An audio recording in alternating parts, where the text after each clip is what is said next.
861 à Bagdad en plein âge d'or islamique. Basim est un petit voleur de la ville qui, après une mystérieuse livraison au port, va rejoindre la confrérie des assassins. Bienvenue dans le jeu Assassin's Creed Mirage.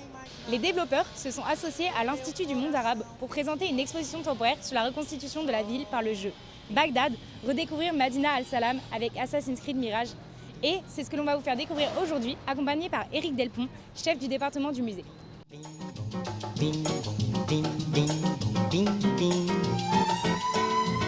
É só isso, meu baião.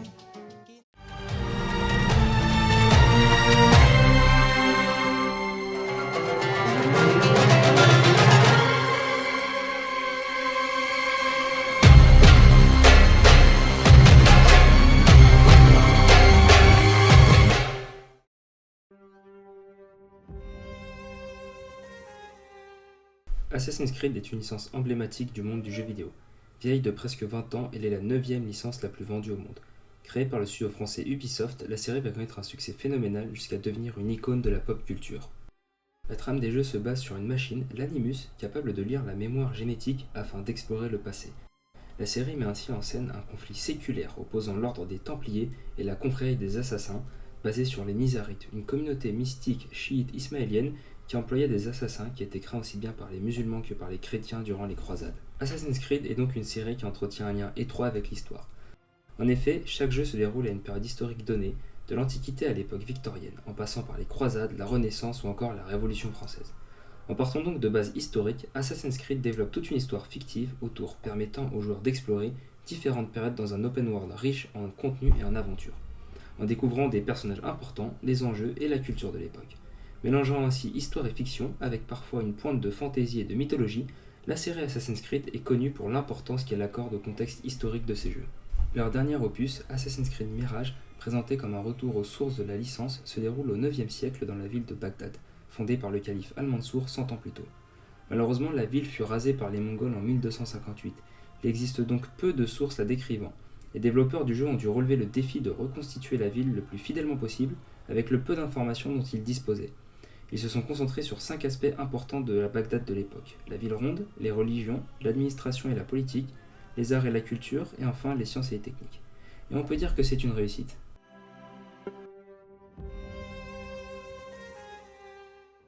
L'âge d'or islamique, en particulier celui de Bagdad au IXe siècle, a été une période de transformation au Moyen-Orient et au-delà. Fondée en 762 de notre ère par le califat abbasside, Bagdad a rapidement pris de l'importance, s'imposant comme un centre mondial du savoir, de la culture et du commerce. Cette période a été marquée par une ouverture intellectuelle qui a favorisé des avancées sans précédent dans des domaines tels que la médecine, l'astronomie, la littérature ou bien encore la philosophie. Depuis 750, les Abbassides gouvernent l'immense empire islamique. En 762, Al-Mansour, deuxième calife de la dynastie, décide de fonder une nouvelle capitale. Il en choisit l'emplacement sur la rive occidentale du fleuve Tigre, dans l'actuel Irak. Débute alors la construction d'une ville majestueuse sur un plan circulaire avec le palais califal et la mosquée en son centre. Al-Mansour la nomme Medinet el-Salem, soit la cité de la paix. Beit el-Hikma, ou la Maison de la Sagesse, était une institution centrale de Bagdad à cette époque qui symbolisait le rôle de la ville en tant que centre d'apprentissage. La Maison de la Sagesse était une grande bibliothèque et un centre de recherche où les savants se réunissaient pour traduire et conserver des textes provenant de sources grecques, persanes ou bien encore indiennes. Ces traductions et les recherches originales effectuées par des savants musulmans, chrétiens ou bien encore juifs ont posé les fondements de nombreux domaines scientifiques et philosophiques. Les chiffres arabes, l'algèbre et les techniques médicales issues de cette période ont eu un impact permanent sur le monde.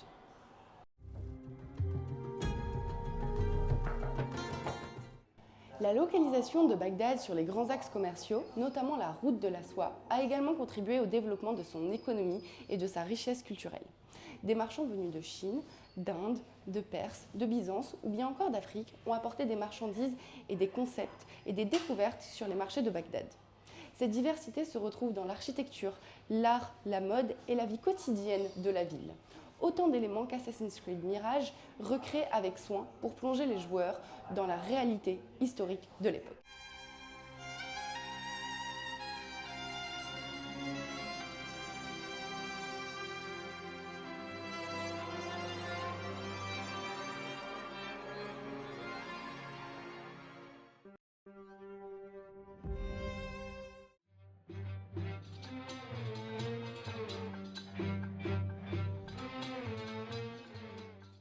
l'exposition est construite autour de 3 pôles. La genèse de la restitution, c'est-à-dire tout le travail entrepris par les équipes d'Ubisoft et la documentation sur laquelle ils se sont appuyés. Et c'est pour ça que pour moi, il était important de montrer un peu l'arrière-cuisine, c'est-à-dire non pas simplement des images achevées et bien léchées, mais montrer aussi les premières esquisses qui donnaient à certains monuments véritablement une identité quasiment indienne ou véritablement persane, mais des 16e ou 17e siècles, qui n'ont rien à voir avec l'architecture abbasside. Et comment ces premières esquisses sont corrigées pour essayer de s'approcher à quelque chose de plus vraisemblable en quelque sorte. Ensuite, dans la grande galerie de l'exposition, c'est un dialogue entre des personnages historiques, des lieux qui s'y rapportent et les objets. Et c'est là ce qui permet véritablement de restituer les pièces présentées dans leur environnement à la fois de production et d'usage.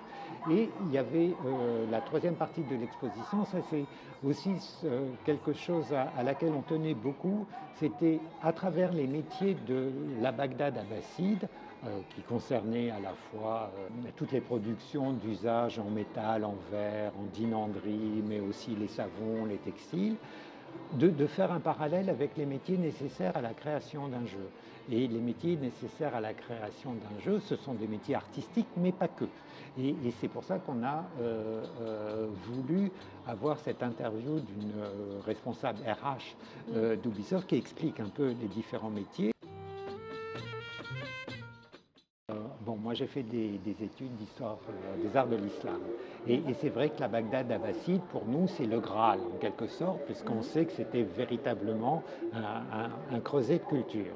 Simplement cette ville de Bagdad on ne la connaît que par des descriptions écrites, littéraires. Rien ne subsiste en termes visuels. Donc c'est à partir de ces textes qui sont des textes d'historiens, des textes de géographes, des textes de voyageurs, que se sont forgées les visions de cette Bagdad abbasside. On sait qu'elle avait un urbanisme circulaire avec le palais du calife et la grande mosquée en son centre. On sait qu'après, l'urbanisme était radiant à partir de quatre axes principaux. Mais une fois que vous savez ça, il faut interpréter, imaginer. Il y a la chance, en tout cas, en Irak, qu'une ancienne ville fondée par les califes abbassides qui voulaient s'extraire du contexte un peu remuant de la Bagdad à certains endroits, c'est la ville de Samarra qui est à une 60aine de kilomètres au nord de Bagdad et qui, elle, n'a pas été occupée par la suite, contrairement à Bagdad. Donc on a trouvé pas mal de vestiges d'architecture et de décors, notamment de décors en stuc, et c'est ce qui a permis aussi aux équipes de donner une vraisemblance dans la restitution des architectures. Parce que ce qui m'avait moins frappé dans les premières images que j'avais vues, que nous avait transmises Ubisoft, c'était cette très bonne perception de la lumière. Et des textures des matériaux. Là où je m'attendais à quelque chose d'un peu plus factice en quelque sorte. C'est une création. On parle de 9e art pour la BD.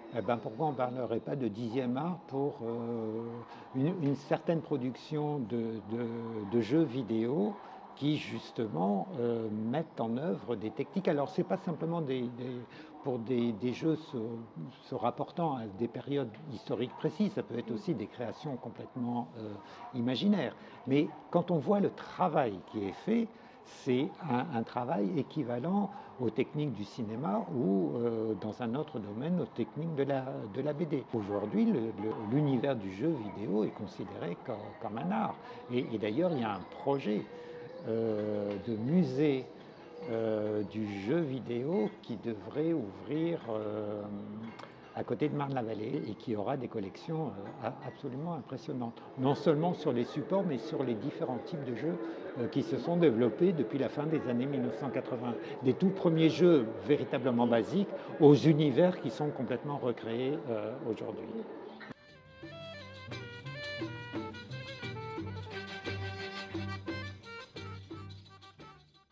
Alors sur cette exposition en particulier, on a travaillé aussi à sa conception, ce qui est rare en fait, puisque nous, on travaille en général pas du tout à la conception des expositions, mais plutôt en aval à leur exploitation, au moment où elles sont montées, même si évidemment on est en lien très étroit avec le service du musée et des expositions pour travailler en amont et être prêt au moment où les expositions ouvrent.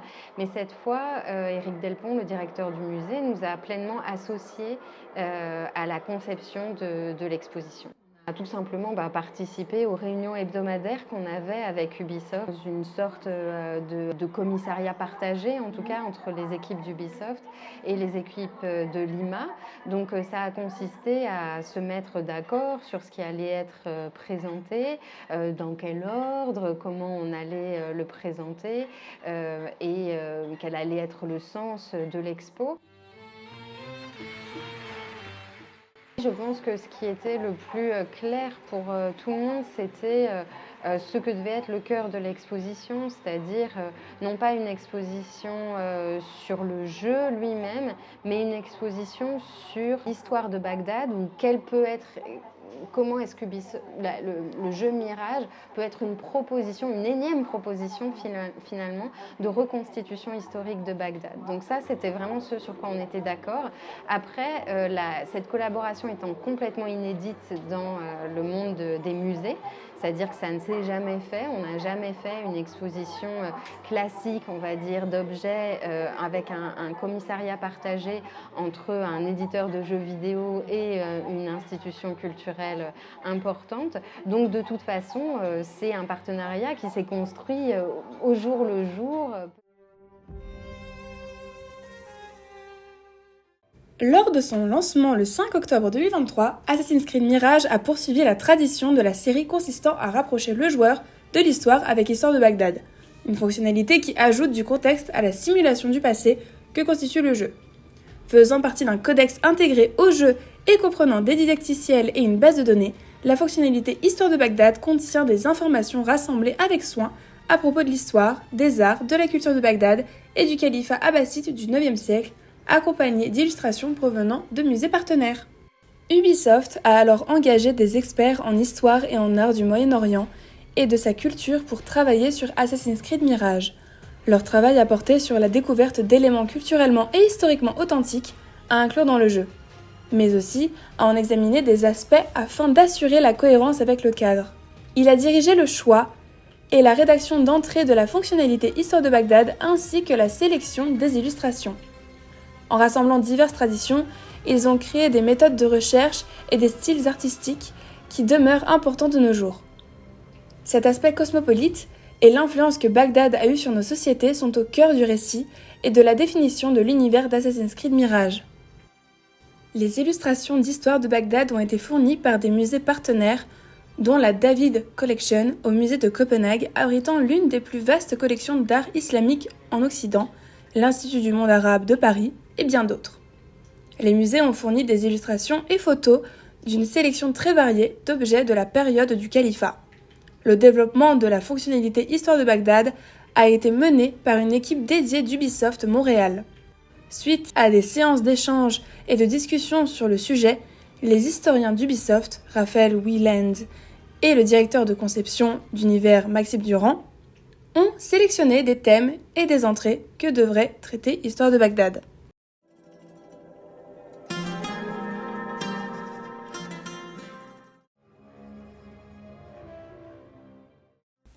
On espère que la vidéo vous a plu et qu'elle vous a donné envie d'aller découvrir la Bagdad du 9e siècle, que ce soit à travers l'exposition à l'Institut du monde arabe et à travers Assassin's Creed Mirage.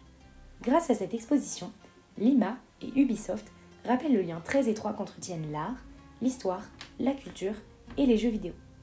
Tu as de la chance, car au vu de son succès, l'exposition a été prolongée jusqu'au 12 janvier 2025. Alors, qu'est-ce que tu attends ? Só bim bim bim bim bim só bim bom bim bom bim bim